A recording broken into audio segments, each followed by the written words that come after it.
PR স্পেসের নাম space দিয়ে স্থান কোথা থেকে বলছেন স্পেস দিয়ে প্রশ্ন কি জানতে চাচ্ছেন পাঠিয়ে দেবেন 269 নাম্বার 269 নাম্বার সরাসরি ফোনও করবেন 09644500500 নাম্বার 09644500500 নাম্বার। ফেসবুক কমেন্ট করতে পারেন facebook.com/peoplesradio.fm, অনলাইনে শুনতে পারেন peoplesradiolimited.com, গুগল প্লে স্টোর থেকেও পিপলস রেডিও অ্যাপ ডাউনলোড করে শুনতে পারবেন। সেটা আমরা আলোচনা যাব ইনশাআল্লাহ।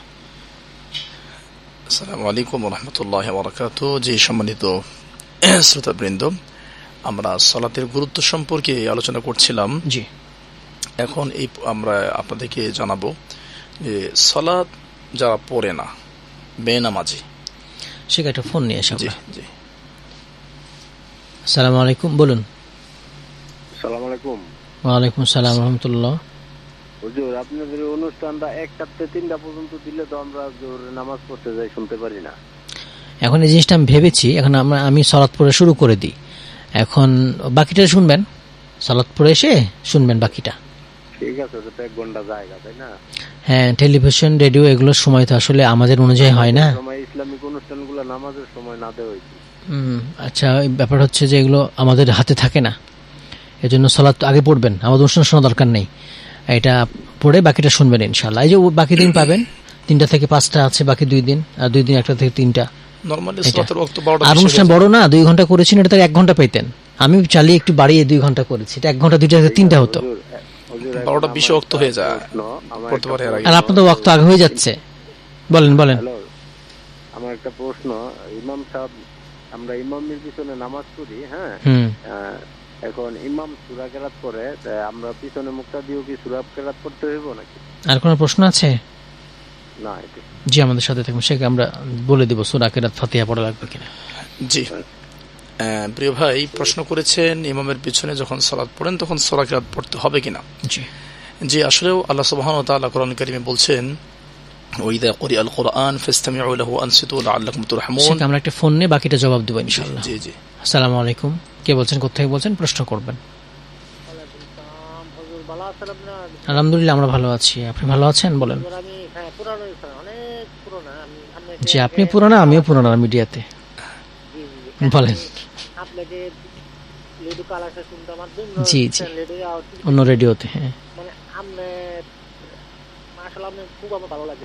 জি, দোয়া করবেন, জাযাকাল্লাহ খাইর। প্রশ্ন আছে? বলুন। প্রশ্ন হলো, আমরা যারা খাবার বাজারে বসি, হ্যাঁ,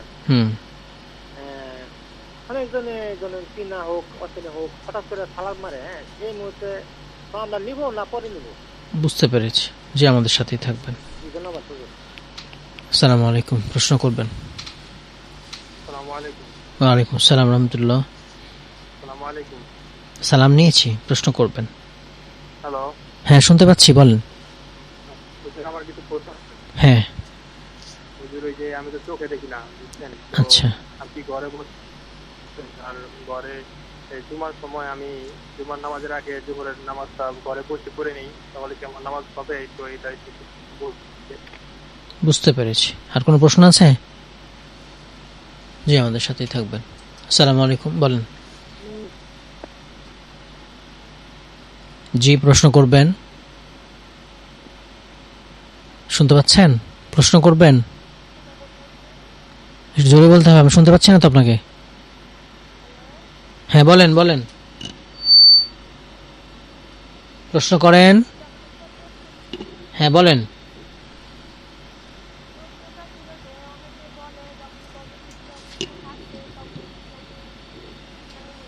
অনেকে বলে, খুবই আস্তে, আপনি আরেকবার ফোন দিবেন, বোঝা যাচ্ছে না। আসসালামু আলাইকুম। ওয়ালাইকুম আসসালাম। জি ভাই, বলেন। জি, আমির মুয়াবিয়া কে ছিলেন? জি, ঠিক, আমরা জবাবে যাই। জি, প্রথম যে প্রশ্নটা ছিল সেটা হলো ইমামের পিছনে সূরা কেরাত পড়া লাগবে কিনা। জি, এক কথায় যদি বলি যে হ্যাঁ, ইমামের পিছনে সূরা কেরাত পড়া লাগবে, এখানে 3টা ধরন। 1 নম্বর, আপনি যখন একাকী সালাত পড়বেন মুনফারিদ, তখন আপনাকে সূরা ফাতিহা পড়তেই হবে, তাছাড়া কখনোই সালাত হবে না। আর এই ব্যাপারে মতপার্থক্য নেই, এভাবে মত পার্থক্য নেই। দ্বিতীয় বিষয় হলো, আপনি যখন ইমাম হবেন, ইমাম আপনার পিছনে মুসল্লি থাকবে, আপনি ইমাম, এই ক্ষেত্রে আপনাকে সূরা ফাতিহা পড়তেই হবে, আপনার সালাত হবে না, এতেও কোনো মত পার্থক্য নেই। 3 নম্বর বিষয় হলো, যখন ইমামের পিছনে আপনি সালাত পড়বেন, তখন এই ক্ষেত্রে ইমাম আহমদ বিন হাম্বলের বক্তব্য হলো, যেগুলো কেরাত শোনা যায়, যেমন মাগরিব, ইশা, ফজর, যদি আপনি শোনেন, তেলাওয়াত না করেন, আপনার সালাত হয়ে যাবে। আর অন্যান্য আর জোহর এবং আসরে আপনাকে পড়তেই হবে। আর অন্যান্য স্কলারদের মধ্যে ইমাম আবু হানিফা রাহিমাহুল্লাহ উনি বলেছেন যে যেগুলো ইমামের পিছনে যখন সালাত পড়বে তখন তাকে কিছুই পড়তে হবে না, যেটা ইবনে মাজার হাদিস, মান কানা লাহু ইমাম ফাকিরাআতুল ইমামি কিরাআতুল লাহু, এই হাদিস দিয়ে দলিল দিয়েছেন। আর সহিহ মুসলিম 405 নম্বর হাদিস, সেখানে নবী সাল্লাল্লাহু আলাইহি ওয়াসাল্লাম যে হাদিসটা নিয়ে আসছেন, হাদিসে কুদসি, প্রথম খণ্ড, এটা ইন্ডিয়ার প্রিন্টে পেয়ে যাবেন আপনারা।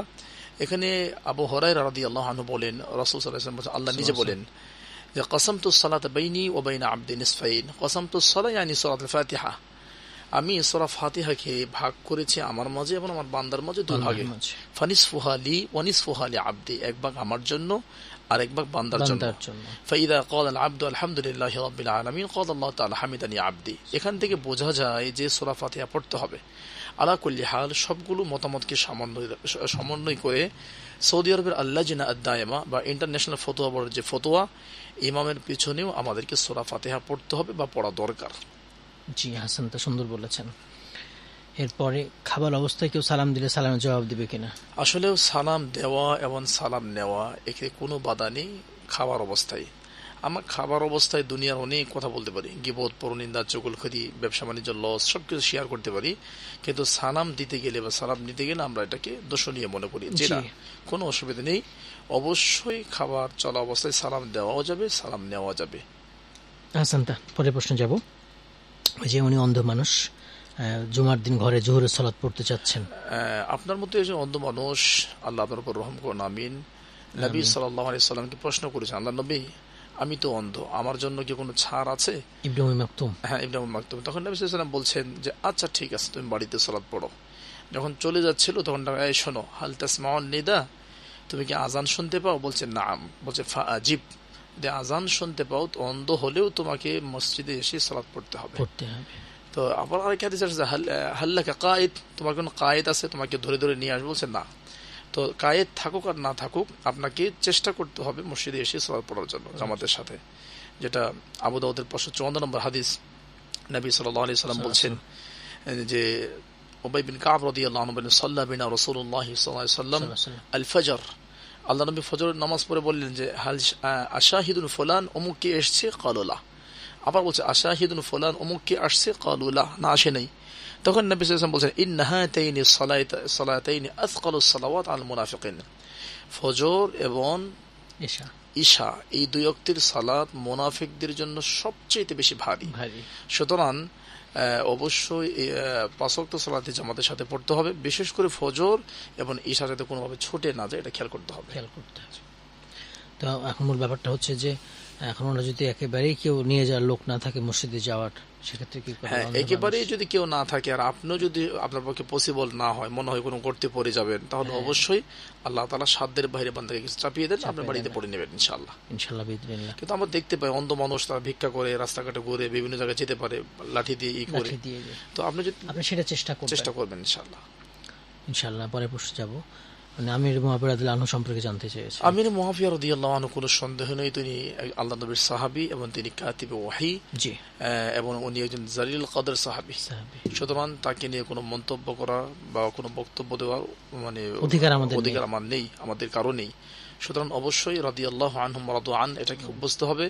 এবং সূরা হামিম সাজদা আল্লাহ যেটা বলছেন, ই'মালু মা শি'তুম ফাকাদ গাফারতু লাকুম, ইয়ামালু মা শি'তুম ইন্নাহু বিমা তা'মালুনা বাসীর, তোমাদের যা মন চায় তা তোমরা করো। এটা যদিও যারা বদরি সাহাবী তাদের বেশি বলা হয়েছে। তাছাড়া আবু দাউদ, যেটা ইন্ডিয়ার প্রিন্ট মূল ভলিউম 1 নম্বর খণ্ডে পেয়ে যাবেন, সেখানে আল্লাহ নবী বলছে ইয়ামালু মা শি'তুম ফাকাদ গাফারতু লাকুম, যা মন চায় করো, তোমাদের ক্ষমা করে দিলাম।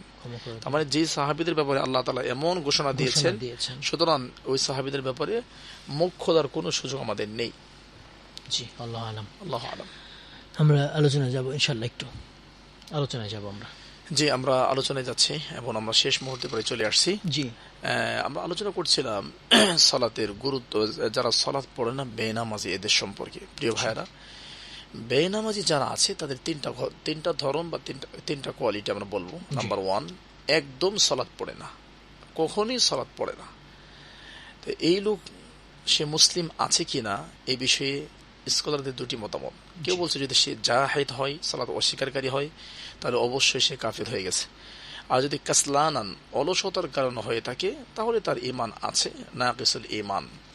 নাম্বার 2, কখনই সালাত পড়ে না বরং সালাতকে অস্বীকার করে, এরকম যদি কেউ হয়ে থাকে তাহলে সে কাফির হয়ে যাবে। নাম্বার 3, সালাত তো পড়েই না, সালাত নিয়ে ঠাট্টা মশকরা করে। সালাত পড়ে কি হবে, আমার ঈমান ঠিক আছে, তোমার চেয়ে ভালো আছে, তুমি কি খাও কি পড়ো, আমি তোমার চেয়ে ভালো আছি, নামাজ কখনো পড়ি না, এরকম যদি করে তাহলে তার ঈমান চলে যাবে। হ্যাঁ, সূরা তাওবা আসছে, আবিল্লাহি ওয়া আয়াতি ওয়া রাসূলিহি কুনতুম তাস্তাহজিউন, আল্লাহর সাথে রাসূলের সাথে ঠাট্টা করছো, লা তা'তাদিরু ক্বাদ কাফারতুম বা'দা ঈমানিকুম, কাফির হয়ে যাবে। জি জি, ঈমানের পরে, যে ঈমান আনার পরেও তার ঈমান থাকবে না, এটা নিয়ে ইস্তিহজা বা ঠাট্টা করার কারণে। জি জি, তাহলে আমরা বলতে পারি একদম টোটালি নামাজ পড়ে না, যদি অলসতার কারণে হয়ে থাকে, তাহতা মাশিয়াতিল্লাহ, আল্লাহর ইচ্ছা, আল্লাহ চাইলে তাকে ক্ষমা করতে পারেন। আর যদি এটা সে জাহিদ হয়ে থাকে তাহলে সে কাফের। আর যদি সালাত নিয়ে কেউ ঠাট্টা মশকরা করে তাহলে কোনো সন্দেহ নাই সে কাফের হয়ে যাবে। আর এ বিষয়ে আমরা যদি কোরআন থেকে বলি যে যারা সালাত পড়ে না বেনামাজি, শেখ বিন বাজ, সালেহ আল উসাইমিন বা আধুনিক যুগের যারা আলেম আছেন, শেখ সালেহ ফাউজান, তারা আম্মাতান বলেছেন যে মান তারাকা সালাতান মুতাআম্মিদান ফাকাদ কাফারা, এক ওয়াক্ত সালাতও কেউ যদি ইচ্ছা করে ছেড়ে দেয় তাহলে সে কাফির হয়ে যাবে। এটার উপর ভিত্তি করে বলছে যে অলসতার কারণে হোক, যেভাবেই হোক, যদি সালাত না পড়ে তাহলে তার ঈমান থাকবে না। তো এবার যদি আমরা দলিলের দিকে যাই, কোরআন থেকে আমরা 6 থেকে 7টা দলিল দিতে পারি। আল্লাহ তাআলা বলছেন সূরা তাওবা 9 নম্বর সূরা 6 নম্বর আয়াত, এখানে আল্লাহ বলছে সালাত না পড়লে মুশরিক, ফাইন তাবু আকামুস সালাত ওয়া আতাউজ যাকাত ফাখাল্লু সাবিলাহুম। আর 11 নম্বরে আল্লাহ বলছে ফাইন তাবু আকামুস সালাত ওয়া আতাউজ যাকাত ফাইখওয়ানুকুম ফিদ্দিন, যদি সালাত পড়ে তাহলে সে তোমার দ্বীনের ভাই, ধর্মীয় ভাই। সালাত না পড়লে তার দ্বীন নাই, ধর্ম না, সে তোমার ধর্মীয় ভাই না। 3 নম্বর দলিল আমরা বলতে পারি 19 নম্বর সূরা মারইয়াম 58 নম্বর আয়াত, 59 নম্বর আয়াত, আল্লাহ তাআলা এখানে বলেন ফাসাউফা ইয়ালকাউনা গায়্যা ফাখালাফা মিন বা'দিহিম খালফুন আদাউস সালাহ ওয়াত্তাবাউশ শাহওয়াত, তারা সালাতকে নষ্ট করবে, প্রবৃত্তি অনুসরণ করবে। ফাসাউফা ইয়ালকাউনা গায়্যা, এরা গাইয়ে যাবে। গাই কি? এই আয়াতের তাফসীর ইবনে আব্বাস রাদিয়াল্লাহু আনহু বলেন গায়্যা ইয়ানি জাহান্নাম, অর্থাৎ যদি কেউ সালাত পড়ে কিন্তু টাইম মতো পড়ে না, যেটা আমাদের দেশে হয়, আসরের সালাত এত বিলম্ব করে এবং ফজরের সালাত এত বিলম্ব করে সূর্য উঠে যাবে, এরকম যারা মুসল্লি আছে ফাসাউফা ইয়ালকাউনা গায়্যা, এরা জাহান্নামে যাবে। আর 4 নম্বর দলিল, এখানে আল্লাহ ডাইরেক্ট মুশরিক বলেছেন, এটা আপনারা পেয়ে যাবেন সূরা রুম 31 নম্বর আয়াত, আকিমুস সালাহ ওয়া লা তাকুনু মিনাল মুশরিকিন, সালাত পড়ো, মুশরিক হয়ো না। আর হাদিসে তো হাদিসগুলো আমি বলবো, বাইনার রাজুলি ওয়া বাইনাশ শিরকি ওয়াল কুফরি তারকুস সালাহ, আল আহদুল্লাযী বাইনানা ওয়া বাইনাহুম আস-সালাহ ফামান তারাকা ফাকাদ কাফারা, মান তারাকা সালাত, আমরা যেটা বলে ফেললাম। আচ্ছা, এছাড়া কোরআনুল কারীমে সূরা মুদ্দাসসির 41 থেকে 43 নম্বর আয়াত, মা সালাকাকুম ফি সাকার, এটা জাহান্নাম স্পেশাল এদের জন্য, ক্বালু লাম নাকু মিনাল মুসাল্লিন। এছাড়া সূরা মাউনে যেটা আল্লাহ বলেছেন ফাওয়াইলুল লিল মুসাল্লিন, সালাত পড়ার পরেও জাহান্নামে যাবে, এটা কারা? আল্লাযীনা হুম আন সালাতিহিম সাহুন। তাহলে আমরা অনেকগুলো আয়াত থেকে বুঝতে পারলাম যদি সালাত কেউ না পড়ে তাহলে কাফেরের কথা বলা হয়েছে, মুশরিকের কথা বলা হয়েছে, অথবা সালাত পড়ে টাইম মতো পড়ে না, এরা জাহান্নামে যাবে।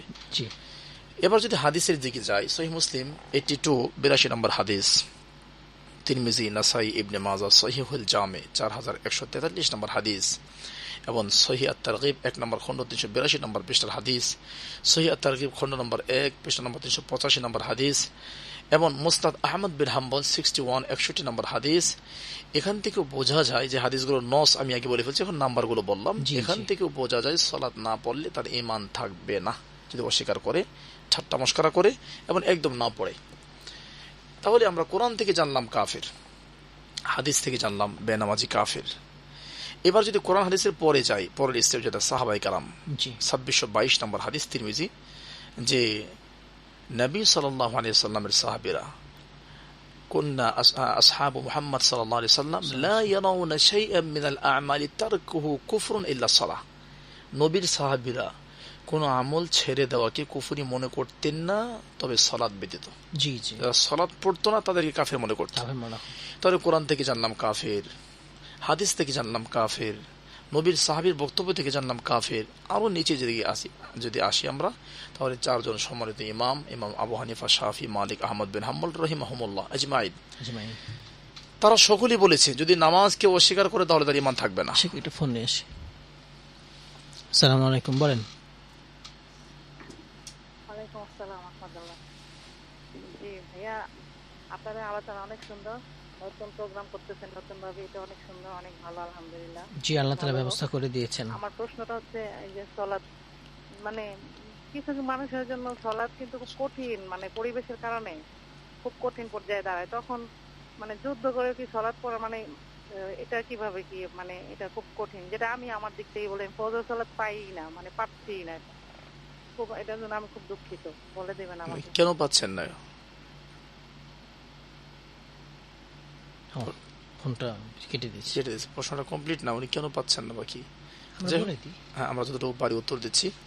যে আসলে বিষয় হলো আপনাকে সালাত পড়তে হবে। যদি আপনি রাতের বেলা টাইম মতো ঘুমান তাহলে অবশ্যই ফজর সালাত পাবেন আপনি, পাবেন।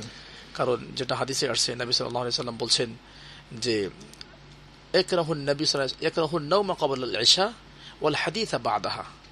ইশার আগে নবী সাল্লাল্লাহু আলাইহি সাল্লাম ঘুমানো অপছন্দ করতেন, আর ইশার পরে কথা বলা অপছন্দ করতেন। আর দেখা যায় নর্মালি ইশার পরে আমাদের বাংলাদেশের রাত শুরু হয়। যতক্ষণ পর্যন্ত মোবাইলে চার্জ আছে ততক্ষণ আমরা জাগ্রত থাকি। আমরা যদি টাইম মতো ঘুমিয়ে যাই তাহলে আমাদের শরীর স্বাস্থ্য ভালো থাকবে এবং ইনশাআল্লাহ বিইذনিল্লাহ আমরা টাইম মতো উঠতে পারবো। সায়েন্স বলছে এই রাতে ঘুমানোর জন্য। জি জি জি, আমরা টাইম মতো ঘুমালে স্বাস্থ্য ভালো থাকবে, তাহাজ্জুদ পড়তে পারবো, ফরজও পড়তে পারবো ইনশাআল্লাহ, কোনো অসুবিধা হবে না ইনশাআল্লাহ। ইনশাআল্লাহ। আর আপনি অভ্যাস করুন, আমাদের অভ্যাস করুন। জি, অভ্যাস করুন। সালাত তো পড়তেই হবে, কোনো উপায় নেই। এবং ওয়াক্ত কিতাবে মাওকুতা, ইন্নাস সালাতা কানাত আলাল মুমিনিনা কিতাব মাওকুতা। জি, আল্লাহ তাআলা আপনার সালাতগুলো সহজ করে দিন। আল্লাহুম্মা আমিন। সে পরিবেশ দরকার, আসলে পরিবেশ প্রয়োজন। জি জি, সেটা আমরা আলোচনা দেব। জি, আমরা আলোচনা করছিলাম যে বেনামাজি সম্পর্কে আল্লাহ তাআলা যেগুলো বললেন সেখানে বুঝতে পারলাম কাফের, হাদিস থেকে বুঝতে পারলাম কাফের, সাহাবীর বক্তব্য থেকে সেটা ক্লিয়ার হলো। এবার চার ইমাম শাফি রাহিমাহুল্লাহ বলছেন বেনামাজি যদি সালাত না পড়ে তাহলে বেনামাজিকে ধরতে হবে, তাকে লাঠি দিয়ে পিটাতে হবে, তওবা করতে বলা হবে, উস্তুতিবা, তাকে তওবার জন্য ডাকা হবে, ফাইন তাবা, তওবা করলে বাঁচবে, ও ইল্লা কুতিলা, আর নয়তো হত্যা করতে হবে। মুসলিম সরকার এটা করবে, মুসলিম সরকার এটা প্রশাসন করবে, নিজে করা যাবে না, প্রশ্নই আসে না, কখনই এটা করা যাবে না, সরকার বাস্তবায়ন করবে। জি, তারপরে ইমাম মালিক রাহিমাহুল্লাহ বলছে বেনামাজিকে ধরো, লাঠি পিটা করো, তওবা করতে বলো, সেম কথা। এবং আহমদ বিন হাম্বল রাহিমাহুল্লাহ বলেছেন যে বেনামাজিকে ধরো, 3 দিন জেলখানায় বন্দী করে রাখো, প্রত্যেক ওয়াক্তে তাকে সালাতের জন্য ডাকো, যদি সালাত পড়ে তাহলে আলহামদুলিল্লাহ, না পড়লে তাকে হত্যা করা হবে। এবং আবু হানিফা রাহিমাহুল্লাহ সম্পর্কে একটা বক্তব্য পাওয়া যায়, উনি বলেছেন যে বেনামাজিকে ধরো, জুতা পিটা করো। তাহলে আমরা ইমামদের বক্তব্য ক্লিয়ার হলো। আরো নিচের দিকে যদি যাই, আধুনিক যুগে যারা স্কলার, শেখ বিন বাজ, সালেহ আল উসাইমিন, সালেহ ফাউজান, এবং বর্তমান মদিনার সবচেয়ে বড় আলেম আমাদের উস্তাদ, মদিনা ইউনিভার্সিটির সাবেক টিচার, যার বয়স 100 কাছাকাছি, এখন বুখারী পড়ান, মুসলিম পড়ান, অন্ধ হয়ে, 2টি চোখ অন্ধ হয়ে গেছে আলহামদুলিল্লাহ। ওনার ছেলে আব্দুর রাজ্জাক আল বদর, তো ওনারা তাদের সকলের বক্তব্য হলো যে যদি কেউ নামাজ একদম না পড়ে তাহলে তার ঈমান থাকবে না। তাহলে প্রিয় দর্শক ভাই এবং বোনেরা, কোরআন থেকে স্পষ্ট জানতে পারলাম একদম টোটালি সালাত না পড়লে কাফের, মর্মে আমরা 6-7টা দলিল দিলাম। হাদিস থেকে বুঝতে পারলাম বেনামাজি কাফের, মর্মে 6-7টা দলিল দিলাম। সাহাবীর বক্তব্য থেকে জানতে পারলাম বেনামাজি কাফের, মর্মে 2622 বা 23 নম্বর তিরমিজি হাদিস থেকে দলিল দিলাম। আরো নিচে এসে 4 ইমামের বক্তব্য থেকে দলিল দিলাম যে বেনামাজি কাফের, মুশরিক, দলিল দিলাম। এবং আধুনিক যুগের স্কলারদের বক্তব্য আপনাদেরকে শোনালাম। আশা করি সূর্যের মতো স্পষ্ট হয়ে গেছে যে নামাজ ছেড়ে দেওয়ার কোনো সুযোগ নেই, পড়তেই হবে। এবং যদি কেউ ছেড়ে দেয়, নিয়মিত ছেড়ে দেয়, কন্টিনিউ করে, তাহলে তার ঈমান প্রশ্নবিদ্ধ হবে। তো আমার প্রিয় ভাইয়েরা, আমরা যাতে করে বেশি করে সালাতের প্রতি পাবন্দি করতে পারি, সালাত পড়তে পারি, আল্লাহ আমাদের সকলকে সেই তৌফিক দান করুক, আল্লাহুম্মা আমিন। এবার আমরা ইনশাআল্লাহ সালাত সম্পর্কে আরো ধারাবাহিক আলোচনা করব।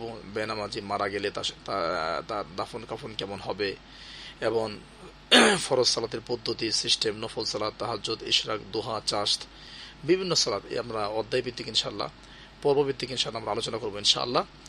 আজকে আমাদের সময় কাছাকাছি, আমরাও শেষ প্রান্তে চলে আসছি। এবার যদি বেনামাজি মারা যায়, বেনামাজি যদি মারা যায় তাহলে 4টা কাজ করতে হবে।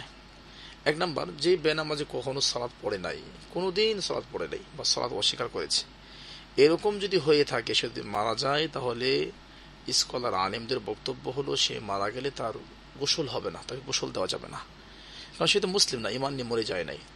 2 নাম্বার হলো এই বেনামাজি মারা গেলে তার দাফন কাফন হবে না, অমুসলিমদের যেমন দাফন কাফন হয় না তেমন হবে না, একেবারে যারা বেনামাজি একবারে, মানে যারা সালাতকে অস্বীকার করেছে, ঠাট্টা মশকরা করেছে, আর যারা পড়েছেন তাদের ইমান আছে, কিন্তু কাবিরা গুনাহ করতে কাবিরা সালাত গুনাহ, ছেড়ে দিচ্ছে। জি জি জি। সেটা আমাদের একটা আসছে, মেসেজ আসছে, আমরা পড়ে শোনাই। আমাদের আবুল হোসেন ভাই সম্ভবত ইন্ডিয়ার থেকে করেছেন। উনি বলছেন যে সমস্ত প্রশংসা আল্লাহ তাআলার জন্য এবং দরুদ রাসূলুল্লাহ সাল্লাল্লাহু আলাইহি ওয়াসাল্লামের উপরে। আচ্ছা, সে আল্লাহর জন্য প্রশংসা, যিনি মানুষ সৃষ্টি করেছেন একমাত্র তার ইবাদত করার জন্য। এরপরে উনি যে কথাটা বলছেন আমাদের সম্পর্কে, মাসুম বিল্লাহ বিন রেজা পাশাপাশি সম্মানিত শাইখকে আল্লাহ সুবহানাহু ওয়া তাআলা দুনিয়া এবং আখিরাতে সম্মানিত করুন, আমিন আমিন, কল্যাণের উপরে রাখুন।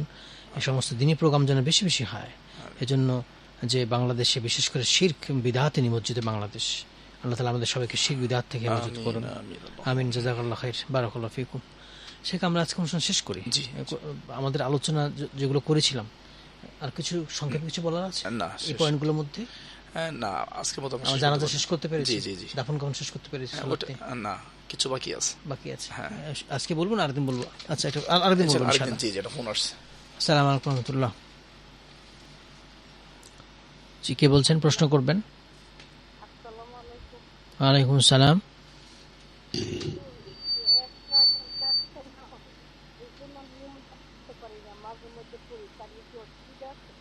কি মাঝে মধ্যে পড়েন?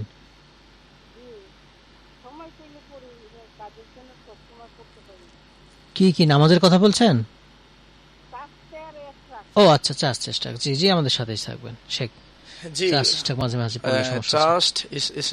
চাষ্ট এবং ইশরাক বলতে আমাদের একটা দুর্বল হাদিসের উপর আমল করা হয়, সেটা হলো মাগরিবের পরে 6 রাকাত বা 8 রাকাত পরে, এটা কি চাষ্টের সালাত বলে। এই হাদিসটা নিতান্ত দুর্বল, এটা নয়, বরং মুসনাদ আহমদ বিন হাম্বল 22,998 নম্বর হাদিস, লিল ইনসানি 60 ওয়া 300 মাফসাল, মানব দেহে 360টা জোড়া আছে, ওয়া আলাইহি আইয়াতাসাদ্দাক, এগুলো সাদকা করা উচিত। সাহাবী বলছে, সাহাবী তখন বলে, ফামানিল্লাযী ইউতিকু যালিকা ইয়া রাসূলুল্লাহ, আল্লাহর নবী এতগুলো জোড়ার পক্ষ দিয়ে কিভাবে সাদকা করবে? তখন তিনি বলছেন যে আন-নখাআতু ফিল মাসজিদ তাদফিনু সাদাকা, মসজিদে ময়লা পড়ে থাকলে এটা সরাই দেওয়া সাদাকা। বলতে বলছে ফা ইন লাম তাকদির ফারাকাতাই আদ-দুহা, দুহা মানে চাশত, এটা হলো 8টা, 8:30, 9টা, 10টা, এই টাইমে যদি তুমি 2 রাকাত সালাত পড়ে নাও, তাহলে তুজজিউ আনক, 360টা জোড়ার পক্ষ থেকে সাদাকা হয়ে যাবে। তো সুতরাং আপনি মাঝে মধ্যে পড়েন, কোনো অসুবিধা নেই, এটা নফল সালাত, পড়লে আলহামদুলিল্লাহ নেকি পাবেন এবং সাদাকা হবে, আর না পড়লে কোনো অসুবিধা নেই। যেটা বলছিলেন যে আওয়াবিন সালাতটা যেটা বলছেন, এটা মাগরিব পরে অনেকে নিয়ে যান, আসলে এটা এই সকালের দিকে এটা বিশেষ হয়ে জি জি জি, এটা হলো সহিহ মুসলিমের হাদিস, সালাতুল আওয়াবিন হিনা তারমুদুল ইবিল, উট যখন প্রচন্ড রোদে লাফালাফি করে তখন এটা আওয়াবিনের রক্ত হয়, এটা মাগরিবের পরে নয়, অবশ্যই 10:30, 11টা এটা। জি, আসসালামু আলাইকুম দর্শক শ্রোতা, কে বলছেন, কোথায় বলছেন? জি, প্রশ্ন করবেন, শুনতে পাচ্ছেন, বলুন। ওয়ালাইকুম আসসালাম, খুবই সংক্ষেপে, আমাদের সময় শেষ। প্রশ্ন আছে? কি প্রশ্ন? হ্যাঁ, কি প্রশ্ন?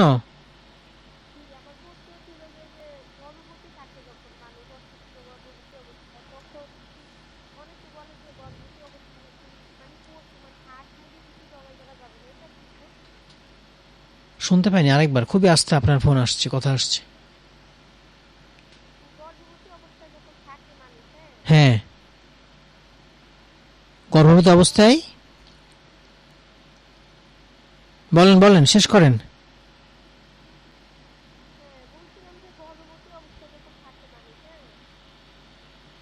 শুনছি, বলেন।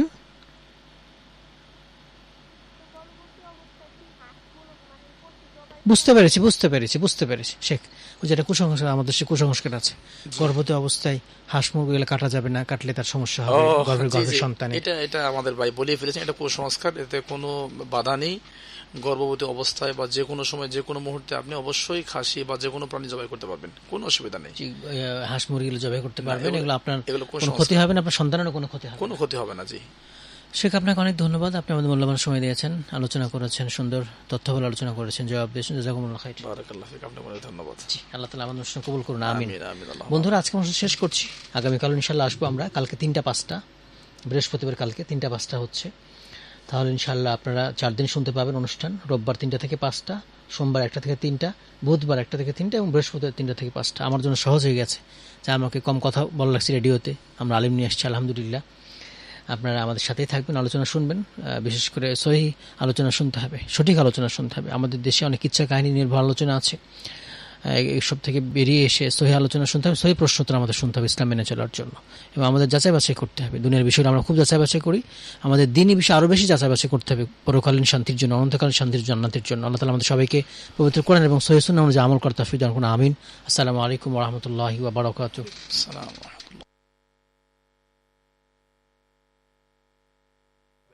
Radio 91.6 FM.